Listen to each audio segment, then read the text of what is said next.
Αναμφίβολα, τα ψυχολογικά και συναισθηματικά προβλήματα, ακόμα και σοβαρές ψυχικές δυσκολίες, μπορούν να επηρεάσουν τον καθένα μας. Αλλά αυτό σημαίνει ότι είμαστε όλοι τρελοί?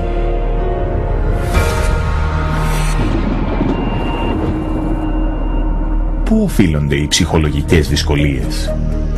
Οι παλιότεροι ψυχίατροι πίστευαν πως ήταν μια ανισορροπία των χυμών του σώματος που θα μπορούσε να θεραπευτεί με την αφέμαξη των ασθενών με μαχαίρια ή βδέλες. Άλλοι ψυχίατροι πίστευαν πως τα ψυχικά προβλήματα προέρχονταν από όργανα όπως οι αμυγδαλές, το στομάχι και η σπλήνα και τα έκοβαν. Αργότερα υπήρξαν προσπάθειες να τροποποιήσουν την εγκεφαλική λειτουργία, αλλά απέτυχαν κι αυτές. Οι ψυχίατροι μας λένε σήμερα πως για να διορθώσουμε ανεπιθύμητες συμπεριφορές πρέπει να ισορροπήσουμε τη χημεία του εγκεφάλου με χάπια. Μήπως το βρήκαν αυτή τη φορά?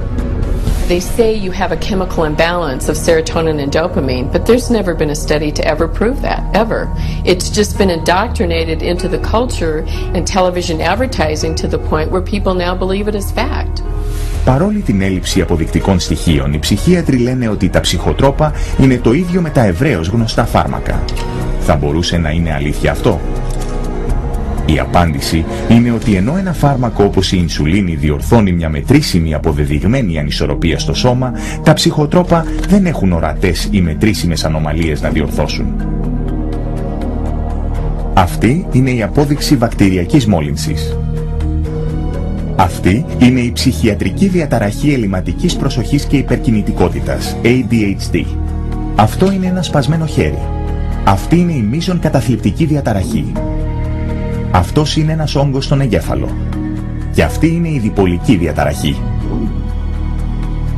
Το οποίο οδηγεί στο ερώτημα, πώς μπορείς να εκδώσεις φαρμακευτική αγωγή για κάτι που δεν είναι απτό?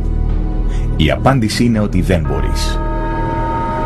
Και επειδή τα ψυχοτρόπα έχουν σχεδιαστεί ειδικά για να προσπερνούν τη φυσική άμυνα του οργανισμού και να εισβάλλουν στον εγκέφαλο, μπορούν να αναστατώσουν τις πολύ ευαίσθητες λειτουργίες που χρειάζεται ο εγκέφαλος για να λειτουργεί ομαλά το σώμα.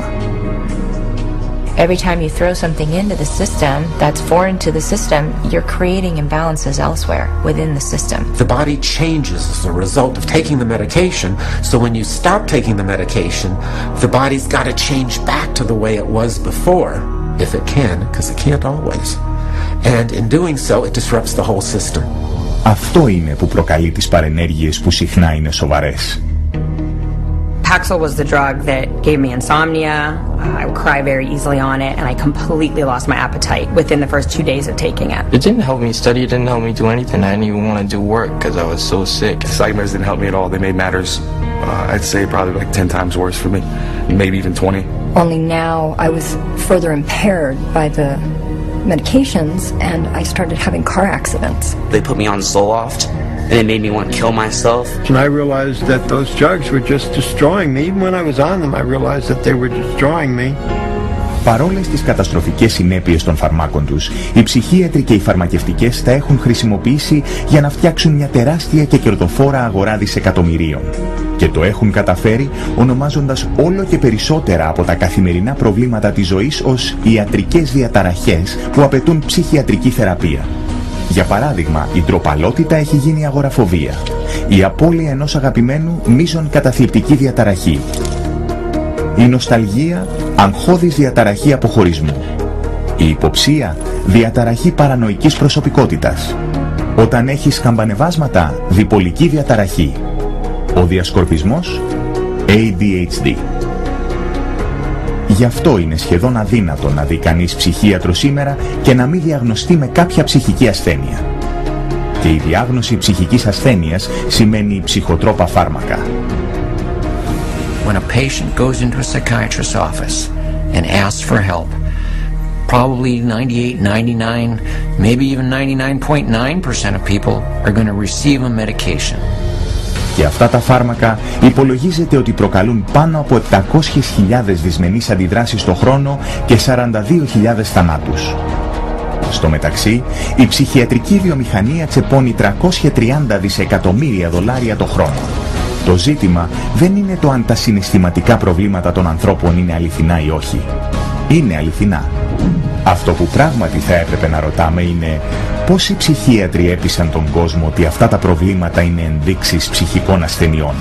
πώς χρησιμοποίησαν αυτές τις ασθένειες για να δημιουργήσουν ζήτηση ψυχοτρόπων από τους γιατρούς και το κοινό. Πώς αυτά τα ψυχοτρόπα φάρμακα, χωρίς γνωστές θεραπευτικές ιδιότητες και με μια μεγάλη λίστα παρενεργειών, καθιερώνονται ως η θεραπεία για κάθε πρόβλημα της ζωής.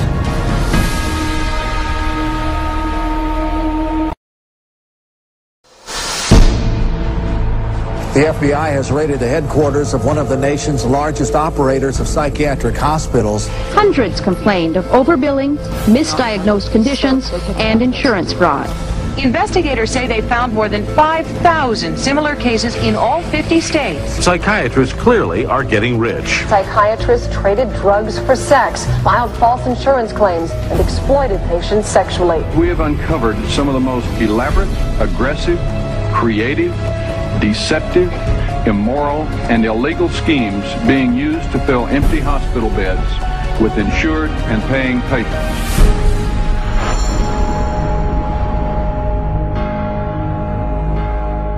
Κάθε ψυχίατρος ορκίζεται να ακολουθεί ένα κώδικα ηθικής συμπεριφοράς και να βάζει τη φροντίδα των ασθενών του πάνω από οτιδήποτε άλλο.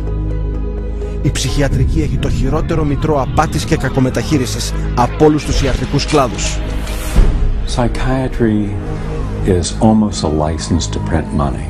If a doctor were clever enough, and many of them are, there's no reason that they couldn't make at least $500,000 a year fraudulently and get away with it in psychiatry.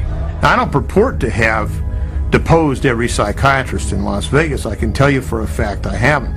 Maybe I've deposed half, and by and large they were a dishonest, deceitful, lying bunch of people. Τόσο διαδεδομένες είναι οι εγκληματικές τους πρακτικές χρέωσης, που οι ασφαλιστικές εταιρείες τις καλούν το κύμα της Καλιφόρνια και η χειραψία των $100.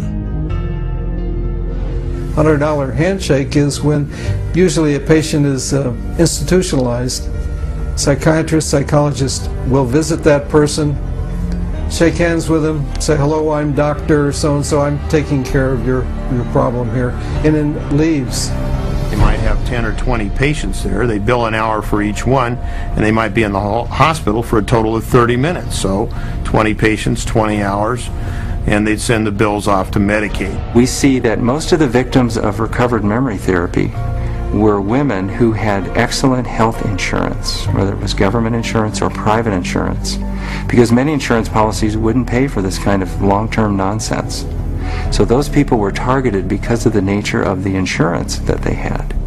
Κάθε χρόνο η ψυχιατρική επιχείρηση των ΗΠΑ καταχράται από τη δημόσια και την ιδιωτική ασφάλιση $40 δισεκατομμύρια, χρησιμοποιώντας κάθε μέσο για να εξαπατήσει το κοινό.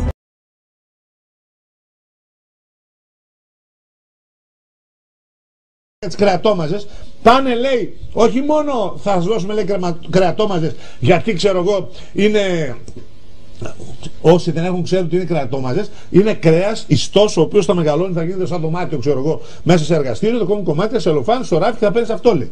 Όχι από ζώο. Διότι τα ζώα όχι μόνο είναι κρίμα, λέει, αλλά βλάπτουν το περιβάλλον.